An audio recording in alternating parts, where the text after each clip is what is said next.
Hey class 8, welcome back to the channel. आप सभी national achievement सर्वे यानी नैस एग्ज़ाम की तैयारी कर रहे हैं और आज हम फिर से साइंस सेक्शन के कुछ सवाल हल करने जा रहे हैं। तो चलिए फटाफट देखते हैं कि सवाल क्या है।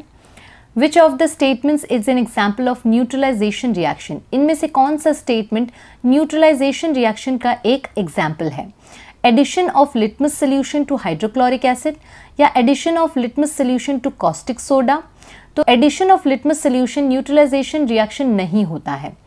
एडिशन ऑफ क्विक लाइम यानी calcium oxide to basic soil, so ये ऑलरेडी एल्कलाइन है, इसे अगर हम बेसिक सॉइल के साथ मिक्स करेंगे तो न्यूट्रलाइजेशन रिएक्शन नहीं होगा। Applying basic soda sodium bicarbonate on ant bite, तो एंट बाइट पर अगर हम सोडियम बाइकार्बोनेट लगाते हैं तो वो एक न्यूट्रलाइजेशन रिएक्शन होता है। So the answer is fourth option. Okay, many industries have come up around the area of Taj Mahal in Agra. Which of the reasons given below arising from the industrial presence is damaging the Taj?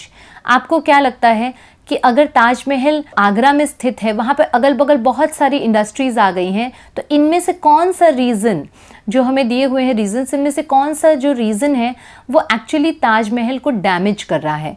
सबसे पहला जो option है वो है occurrence of acid rain, फिर effect of noise level, crowding in the cities और weaving of carpets. So acid rain से definitely Taj Mahal को डैमेज हो रहा है क्योंकि वो मार्बल है, और एसिड रेन से वो करोड हो रहा है।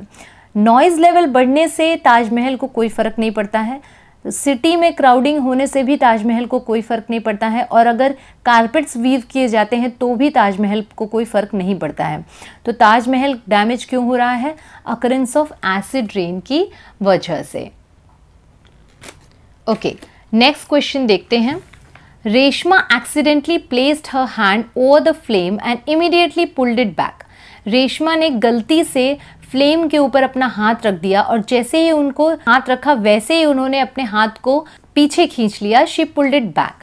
She felt the sensation of heat. इस दौरान उन्होंने सेंसेशन ऑफ हीट को फील किया। The message of sensation is carried through. तो इनमें से कौन से सेल्स के द्वारा सेंसेशन का जो मैसेज है वो कैरी हुआ? तो ब्लड सेल्स के द्वारा, स्किन सेल्स के द्वारा, नर्व सेल्स के द्वारा या मसल सेल्स के द्वारा? तो जब उन्होंने रेशमा ने सेंसेशन ऑफ हीट को फील किया तो उन्होंने क्या किया? अपने हाथ को पीछे लिया। She pulled her hand back. तो ये जो मैसेज है वो नर्व सेल्स के द्वारा ब्रेन तक पहुंचा और इमीडिएटली उन्होंने अपने हाथ को पीछे ले लिया। ब्लड सेल्स के द्वारा नहीं, स्किन सेल्स ने फील किया, पर जो मैसेज पहुंचाया गया वो नर्व सेल्स के द्वारा पहुंचाया गया। So let us see the next question. Which one of the following uses the magnetic effect of electric current? यानी इनमें से कौन से अप्लायंस में magnetic effect of electric current का इस्तेमाल होता है? तो इलेक्ट्रोप्लेटिंग में, इलेक्ट्रिक आयन में, इलेक्ट्रिक बल्ब में या इलेक्ट्रिक बेल में? तो हम जानते हैं कि इलेक्ट्रिक बेल के अंदर इलेक्ट्रोमैग्नेट का इस्तेमाल होता है जो कि magnetic effect of electric current पे ही काम करता है, उसका मेन प्रिंसिपल वही है। So electric bell is the answer. Let us see the next question. Which one of the changes given below cannot be reversed? आपको क्या लगता है इनमें से कौन सा ऐसा चेंज है जो रिवर्स नहीं किया जा सकता है, वापस अपनी जगह पर नहीं आ सकता है? Formation of steam from water. अगर वाटर से स्टीम बनाया जा सकता है तो स्टीम से वाटर भी बनाया जा सकता है, तो ये रिवर्सिबल है। बर्निंग ऑफ कोल।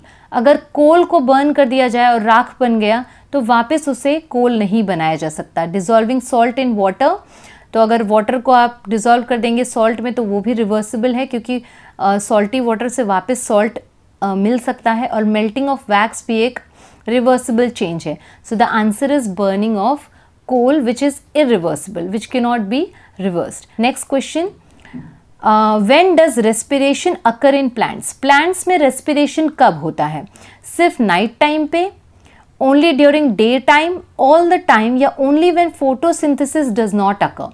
आपको क्या लगता है कि रेस्पिरेशन कब होता है प्लांट्स में? सो रेस्पिरेशन एक ऐसा प्रोसेस है जो पूरे वक्त चलता रहता है, प्लांट्स में पूरे वक्त चलता रहता है, सिर्फ नाइट टाइम पे नहीं, सिर्फ डे टाइम पे नहीं, या फिर सिर्फ उस वक्त नहीं जब फोटोसिंथेसिस नहीं हो रहा है, बल्कि वो it goes on all the time. Okay, so this is the answer. Okay, next question देखते हैं। The figure given below shows a food web. In the food web, we have primary consumers and secondary consumers. The arrows point from the organism that gets eaten to the one that eats it. Okay. तो यहाँ पर हम देख लेते हैं, ज़रा इस diagram को अच्छी तरीके से समझ लेते हैं. कैरेट्स हैं, ग्रासेस हैं, ग्रेन्स हैं जो कि प्रोड्यूसर्स हैं, प्लांट्स हैं. कैरेट्स को रैबिट्स खा रहे हैं और रैबिट्स को फॉक्सेस खा सकते हैं. ग्रासेस को रैबिट्स खाते हैं, वापस वही फॉक्सेस खाते हैं. ग्रासेस को ग्रास हॉपर भी खाता है, ग्रेन्स को भी ग्रास हॉपर खाता है, जिसको इन टर्न आउल्स खा लेते हैं. ग्रेन्स को माइस खाते हैं, जिसको आउल्स खाते हैं.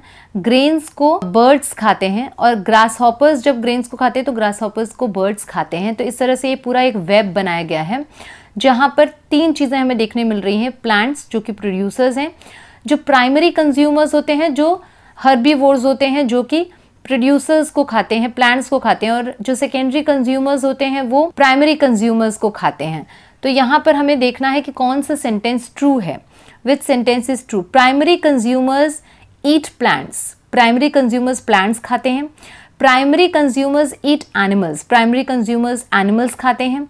Owls are primary consumers. क्या आउल्स यहाँ पर प्राइमरी कंज्यूमर्स हैं? Carrots are primary consumers. तो देखिए ऊपर से देखते हैं, प्राइमरी कंज्यूमर्स क्या प्लांट्स खाते हैं? हाँ, खाते हैं. प्राइमरी कंज्यूमर्स जो हैं वो हम देख सकते हैं यहाँ पे कि वो प्लांट्स खाते हैं. उसके बाद प्राइमरी कंज्यूमर्स एनिमल्स को खाते हैं? नहीं खाते. आउल्स जो हैं वो प्राइमरी कंज्यूमर्स नहीं हैं. इस डायग्राम में हमने देखा कि आउल्स जो हैं वो सेकेंडरी कंज्यूमर्स हैं और कैरेट्स प्राइमरी कंज्यूमर नहीं है क्योंकि वो तो प्रोड्यूसर्स हैं.